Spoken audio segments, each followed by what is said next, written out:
कि एक्शन नहीं हुआ। अब हम क्या बोल सकते हैं, अगर कोई अथॉरिटी एक्शन नहीं ले सकती है, सब कुछ ब्लैक एंड वाइट सामने रहे। अब ये रसूख वाले थे, प्रिंसिपल थे, चेयर का एक दाम होता है, एक पावर होता।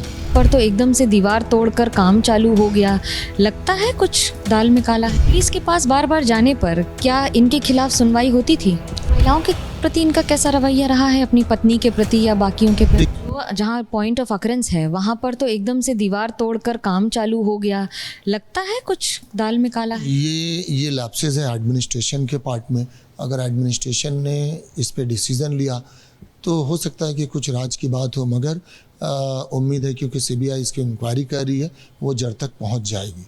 जो शव आते थे, लावारिस शव हों या फिर बाकी सारी चीज़ हों, उनके साथ छेड़छाड़ के मामले भी रहे हैं? जी, ऐसा 5 बॉडी है जो वो किसी की परमिशन के बगैर वर्कशॉप के लिए, ईएनटी वर्कशॉप के लिए दिए थे। तो रिश्तेदारों ने कंप्लेन किया था और नेशनल ह्यूमन राइट कमीशन ने भी उनके अगेंस्ट में कंप्लेन किया था, और superintendent of police national human right commission ने भी उनको समन किया था। इस मैटर को लेके हाई कोर्ट में पीआईएल भी हुआ था। तो ये काफ़ी black and white document government और पुलिस के पास है, मगर ये बहुत ही बदकिस्मती की बात है कि इसमें भी उनका कोई एक्शन या कोई सज़ा नहीं हुआ। पुलिस के पास बार बार जाने पर क्या इनके खिलाफ सुनवाई होती थी? देखिए, मैं तो खुद ये इस बात का एग्जांपल दे सकता हूँ कि मैं देर रात कल तालाब पीएस में गया था इनके अगेंस्ट में एफआईआर करने, लेकिन एफआईआर लिया नहीं गया। तो इसी से आप समझ सकते हैं कि इनके अगेंस्ट में कंप्लेन करने से सुनवाई नहीं होती है। इसके पहले भी एक व्यक्ति ने कंप्लेन किया था, मगर उसको जो है पुलिस थाने से जो आईयू है उन्होंने नलीफाई कर दिया था। तो ये तो कुछ तो होगा। पहले किसी Trinamool Congress affiliated progressive unions या बाकी सबके सदस्य भी रहे हैं?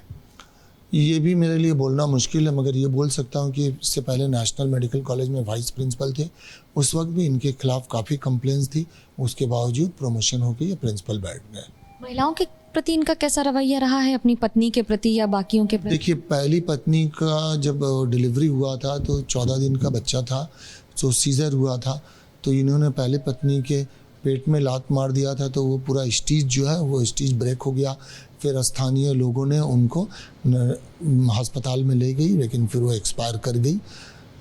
अच्छा नहीं था, रवैया इनका अच्छा नहीं था। अस्पताल में, क्योंकि बंगाल और बांग्लादेश में भाषा की समानता है, तो क्या कोई ऐसी घटना भी हुई है जहां पर ये शक उभरे या शक रहे कि यहाँ के शव, ऑर्गन्स या फिर कोई भी सामान को तस्करी के तौर पर या किसी और जरिए से इस्तेमाल किया जाए पैसे कमाने के लिए? देखिए, ये तो मैंने बायोमेडिकल वेस्ट के स्कैम को पकड़ा था कि उसमें 2 लोग थे इन्वॉल्व, बांग्लादेशी लोग। अब जहाँ तक डेड बॉडी की बात है, तो डेड बॉडी ये वो बेचते थे, ये मालूम है। किसको बेचते थे ये नहीं पता, प्लस वर्कशॉप के लिए देते थे, वो उसमें वो पकड़े गए और एक्सपोज हुए। तो इस पे एक्शन होनी चाहिए थी, लेकिन ये उसका गुड लक है कि एक्शन नहीं हुआ। अब हम क्या बोल सकते हैं, अगर कोई अथॉरिटी एक्शन नहीं ले सकती है, सब कुछ ब्लैक एंड वाइट सामने रहे, तो ये तो अनफॉर्चुनेट ही मैं बोलूँगा। सरकार की बहुत सारी स्कीम्स आती हैं आरजी कर में, क्या ये बात सच है कि सरकारी स्कीम्स का, केंद्र की स्कीम्स को के पैसे को इधर से उधर किया जाता है? हाँ, वो इसको करते थे, ये इसमें उनको महारत हासिल था। मतलब इसमें आप बोल सकते हैं उनको पीएचडी बोल सकते थे, क्योंकि ये करप्शन करना प्लस सबूत, जुल्म करके सबूत मिटाना, ये सब इनके बाएं हाथ का खेल था। इनका दिमाग उसी तरफ ज़्यादा चलता था। ये स्टूडेंट लोगों को व इनकी सिक्योरिटी, ये सब से इनको कोई मतलब नहीं था। उनको मतलब था अपने करप्शन से, उनको मतलब था अपने पैसों से। कोई कमीशन उनका फिक्स रहता था या 20% वो लेते थे, 20% कमीशन लेते थे।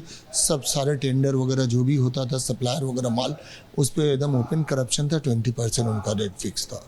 स्टूडेंट्स के प्रति? स्टूडेंट के प्रति मैंने ऐसा सुना है कि पोस्ट ग्रेजुएट स्टूडेंट से 8 से 10 लाख कलेक्शन पास कराने के लिए लिया जाता था, और जो अंडर ग्रेजुएट स्टूडेंट हैं उनसे 2.5 से 3 लाख रुपए ऐसे लेते थे। कभी किसी स्टूडेंट ने आवाज़ क्यों नहीं उठाई इस पर? बिल्कुल आवाज़ उठाया था, लेकिन उनका वो कैरियर बर्बाद कर दिए। उनके अगेंस्ट में मॉलेस्टेशन केस करवा दिए, अरेस्ट वारंट निकलवा दिए, उनका इंटर्नशिप कंप्लीशन सर्टिफिकेट नहीं दिए। इस तरह का कई स्टूडेंट है।